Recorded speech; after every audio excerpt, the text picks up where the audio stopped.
नमस्कार, मैं हूं श्वेता। बिहारी न्यूज में आपका स्वागत है। खबरों की ओर बढ़ने से पहले चलिए नजर डालते हैं शाम तक की बड़ी खबरों की ओर विस्तार से।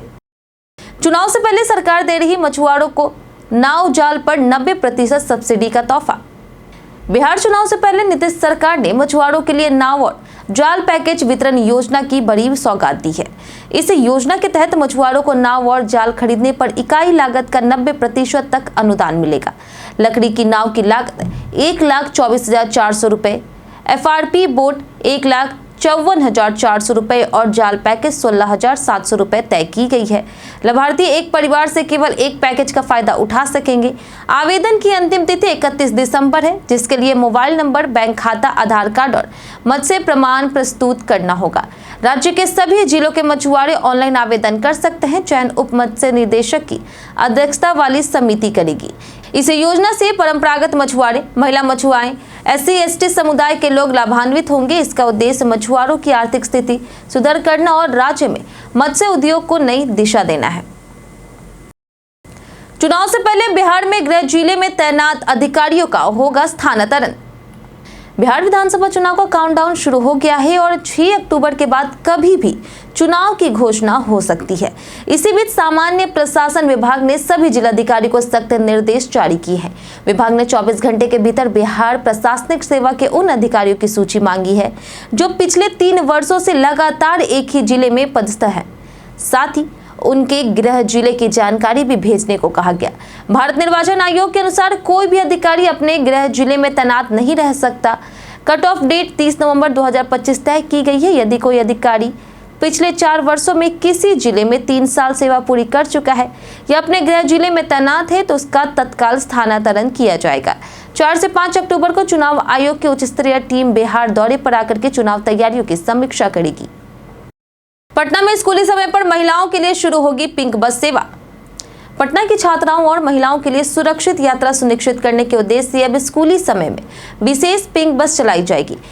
परिवहन विभाग के अपर मुख्य सचिव मिहिर कुमार सिंह ने BSRTC को इस योजना पर कार्रवाई के निर्देश दिए हैं। कुल 100 पिंक बसों में से 30 बसें पहले से ही पटना में संचालित है, जबकि शेष बसें चरणबद्ध तरीके से पटना और आसपास के क्षेत्रों में चलेगी।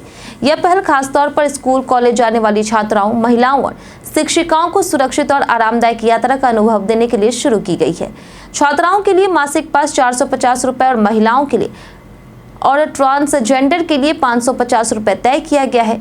पास चलो मोबाइल ऐप से ऑनलाइन एक दिन में बन जाएगा। वहीं ऑफलाइन पास 20 रुपए अतिरिक्त शुल्क पर बांकीपुर और फुलवारीशरीफ डिपो से तुरंत लिया जा सकता है। NCC कैडेट अब शिविरों के लिए 3rd AC में कर सकेंगे फ्री यात्रा। बिहार में NCC कैडेटों के लिए बड़ी खुशखबरी है। मुख्यमंत्री नीतीश कुमार के निर्देश पर उप मुख्यमंत्री और वित्त मंत्री सम्राट चौधरी ने घोषणा की है कि अब राष्ट्रीय कैडेट कोर यानी कि NCC के कैडेट शिविरों में आने जाने के लिए 3rd AC में मुफ्त यात्रा कर सकेंगे। यह सुविधा NCC के हित में उठाया गया ऐतिहासिक कदम है, जिससे बड़ी संख्या में कैडेटों को लाभ मिलने की उम्मीद है। अन्य राज्यों में यह सुविधा पहले से लागू थी। सम्राट चौधरी ने इस पहल के लिए सभी को हार्दिक बधाई और शुभकामनाएं दी।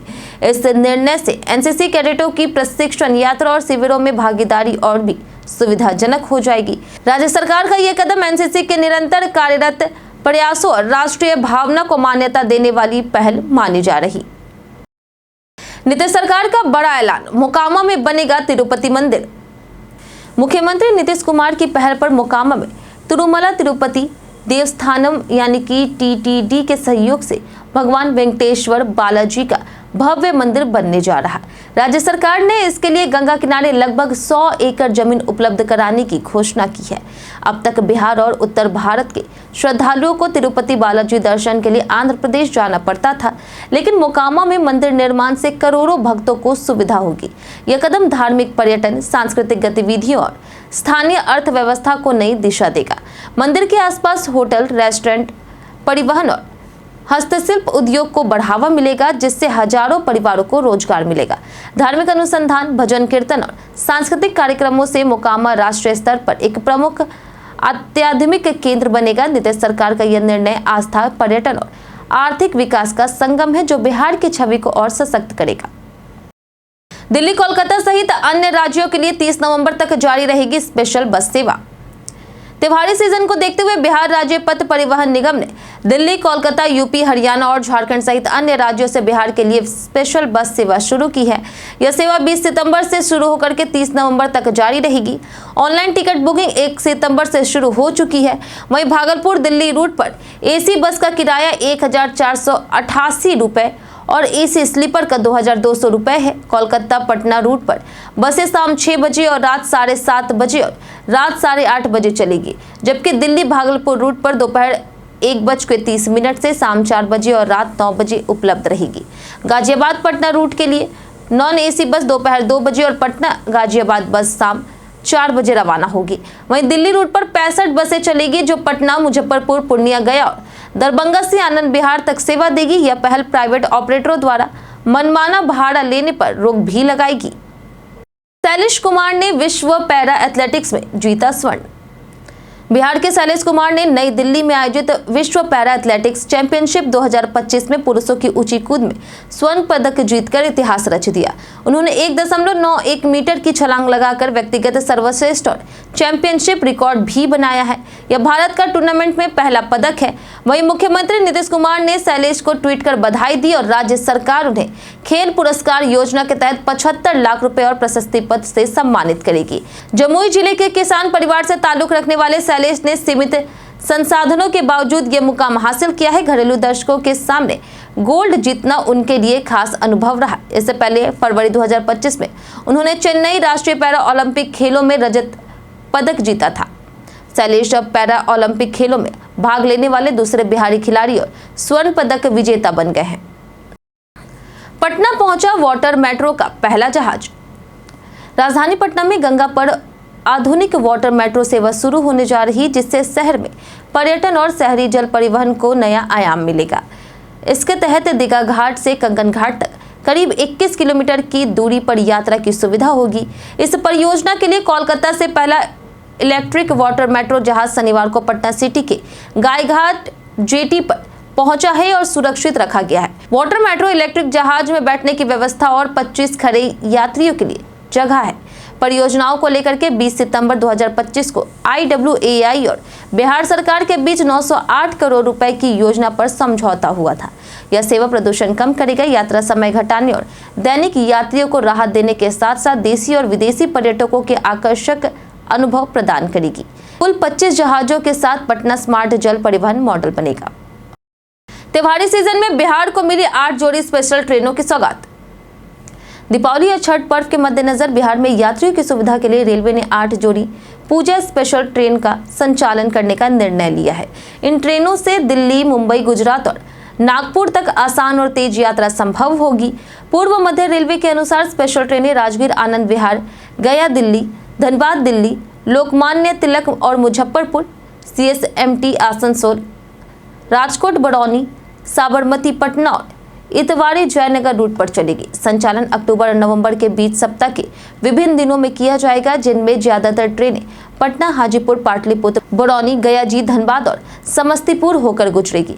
इसके अलावा गयाजी, आनंद विहार और मुजफ्फरपुर आनंद विहार ट्रेनों का परिचालन भी बढ़ाकर अक्टूबर से नवंबर तक कर दिया गया है। सभी ट्रेनों में यात्रियों के लिए आवश्यक सुविधाएं उपलब्ध कराई गई है, ताकि त्योहारी सीजन में भी यात्रा सुगम और सुविधाजनक बनी रहे। 4 से 5 अक्टूबर को बिहार दौरे पर आएगी चुनाव आयोग की टीम।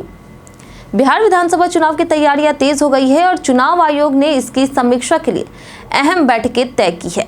इसी की उच्च स्तरीय टीम 4 और 5 अक्टूबर को बिहार दौरे पर आएगी। 4 अक्टूबर को टीम पटना पहुंचेगी और राज्य के मुख्य सचिव, DGP सहित वरिष्ठ अधिकारियों के साथ बैठक करेगी। अगले दिन 5 अक्टूबर को सभी जिलों के DM और SP के साथ चुनावी तैयारियों पर समीक्षा बैठक होगी। इससे पहले 30 सितंबर और 1 अक्टूबर को राज्य के मुख्य निर्वाचन पदाधिकारी 2 दिवसीय बैठकें आयोजित करेंगे।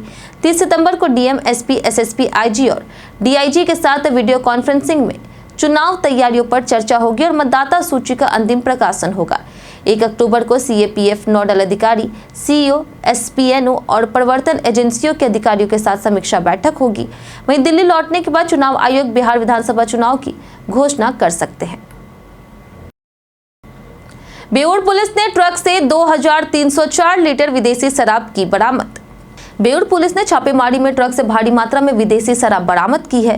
कार्रवाई में कुल 192 कार्टून बियर यानी कि कुल 2304 लीटर शराब जब्त हुई है। शराब को दूसरे वाहनों पर लोड कर अलग अलग जगह भेजने की तैयारी थी। वहीं मौके से एक ट्रक, एक एक्सयूवी, एक बुलेट, एक स्कूटी और एक पैशन प्रो बाइक सहित कुल 5 वाहन बरामद किए गए। छापेमारी में 4 लोग गिरफ्तार हुए हैं। गाजीपुर निवासी सूरज यादव, पटना के मीठापुर निवासी रवीश कुमार केशरी, कंकड़बाग निवासी राहुल कुमार और गर्दनीबाग के शिवपुरी निवासी भीम राय। पटना पश्चिमी एसपी भानु प्रताप ने बताया कि सूचना मिली थी कि बेउर मोड़ के पास शराब उतारी जा रही थी, जिससे पुलिस ने कार्रवाई कर रोक लिया। इस मामले में बेउर थाने में बिहार मद्य निषेध और उत्पाद अधिनियम के तहत प्राथमिकी दर्ज की गई। उपराष्ट्रपति राधाकृष्ण पहुंचे पटना, तमिलनाडु भगदड़ पर रखा मौन। उपराष्ट्रपति सीपी राधाकृष्णन आज पटना के बापू सभागार में उन्मेषा इंटरनेशनल लिटरेचर फेस्टिवल के समापन सत्र में मुख्य अतिथि के रूप में शामिल हुए। कार्यक्रम में बिहार के राज्यपाल आरिफ मोहम्मद खान, पर्यटन मंत्री राजू कुमार सिंह और अन्य गणमान्य लोग उपस्थित थे। तमिलनाडु में हुई भगदड़ में 39 लोगों की मौत को लेकर के 1 मिनट का मौन रखा। वहीं उपराष्ट्रपति ने अपने संबोधन में बिहार को क्रांतियों का केंद्र बताते हुए कहा कि यहाँ के इतिहास और संस्कृति ने सदियों से विश्व को प्रेरित किया। उन्होंने छठ पूजा की विशिष्टता पर प्रकाश डालते हुए कहा कि यह पर्व अस्त और उगते सूर्य दोनों का सम्मान सिखाता है। उन्होंने उन्मेष जैसे साहित्यिक कार्यक्रमों को विचार के आदान प्रदान और सांस्कृतिक जागरूकता के लिए महत्वपूर्ण बताया। सुरक्षा के विशेष प्रबंध किए गए। नवरात्र के बाद एनडीए सीटों का हो सकता है ऐलान, अमित शाह ने भरी हुंकार। बिहार विधानसभा चुनाव को लेकर के केंद्रीय गृह मंत्री अमित शाह ने कार्यकर्ताओं में जोश भरते हुए कहा कि एनडीए पूरी तरह मजबूत और एकजुट है। दुर्गा पूजा के बाद सीटों के बंटवारे का ऐलान होगा।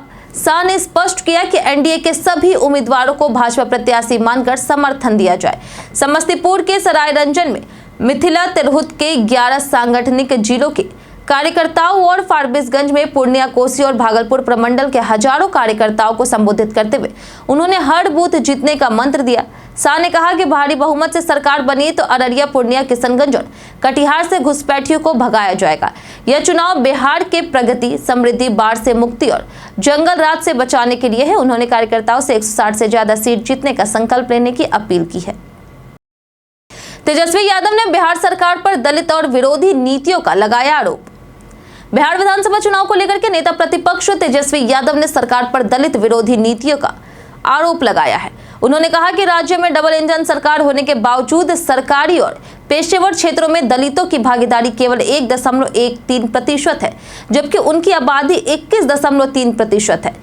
तेजस्वी ने शिक्षा, रोजगार और भूमि अधिकार में असमानताओं को उजागर किया और कहा कि छात्रवृत्ति और विकास योजनाओं के लिए आवंटित धनराशि सही तरीके से उपयोग नहीं हो रही। उन्होंने भाजपा और नीतीश सरकार पर भ्रष्ट अधिकारियों के कब्जे और दलित आरक्षण में चोरी के आरोप लगाया है। पूर्व उप मुख्यमंत्री ने यह भी कहा कि उनकी लड़ाई संविधान, लोकतंत्र, सामाजिक और आर्थिक न्याय की रक्षा के लिए है। तेजस्वी ने आरक्षण इतिहास का उल्लेख करते हुए कहा कि महागठबंधन सरकार के दौरान इसे 24% तक बढ़ाया गया। एशिया कप के भारत पाक फाइनल में हार्दिक पांड्या की इंजरी बनी चिंता। एशिया कप 2025 के फाइनल में भारत पाकिस्तान के बीच होने वाली खिताबी टक्कर में भारतीय टीम की चिंता बढ़ गई है, खासकर हार्दिक पांड्या की इंजरी के कारण। हार्दिक टीम के लिए महत्वपूर्ण ऑलराउंडर है जो गेंदबाजी और बल्लेबाजी दोनों में प्रभाव डालते हैं। यदि वो फाइनल में नहीं खेलते हैं तो उनकी जगह किसी तेज गेंदबाज या फिर बल्लेबाज को लिया जा सकता है। पिछले मैच में कमाल की गेंदबाजी करने वाले अर्शदीप सिंह हार्दिक की जगह ले सकते हैं। वहीं हर्षित राणा बाहर हो सकते हैं। तेज गेंदबाज जसप्रीत बुमराह भी पाकिस्तान के खिलाफ उतरेंगे।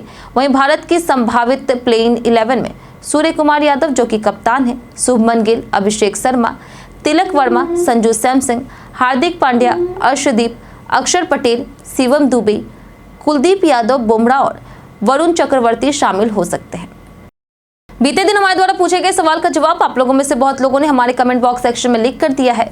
जिन्होंने हमारे द्वारा पूछे गए सवाल का जवाब दिया उनके नाम है बाबूलाल मरांडी, लक्ष्मी मेहता, राजकिशोर महतो, असफर, मुन्ना प्रसाद, मनोज दास, अनवर करीम खान, रवि मोहन वर्मा, अमरनाथ शाह, नरेंद्र कुमार, संजीव कुमार, राकेश मिश्रा, मिंटू ठाकुर, रंजीत कुमार, दीपक कुमार, कुश कुमार, आलोक प्रियदर्शी, अर्जुन राम, राजकुमार, नौशाद रजा, जगन्नाथ शाह, अलका कुमारी और कामेश्वर सिंह। इसी के साथ बढ़ते हैं आज के सवाल की ओर। आज का सवाल है, आपके अनुसार बिहार में रोजगार और शिक्षा के बेहतर अवसरों के लिए सबसे जरूरी बदलाव क्या होना चाहिए? आप अपना जवाब हमें हमारे कमेंट सेक्शन में लिखकर जरूर बताएं। आज के लिए इतना ही। बिहार की तमाम खबरों के साथ बने रहने के लिए देखते रहे बिहारी न्यूज। साथ ही अगर आप यूट्यूब चैनल पर देख रहे हैं तो चैनल को सब्सक्राइब करें और अगर आप फेसबुक पेज पर देख रहे हैं तो लाइक और फॉलो जरूर करें।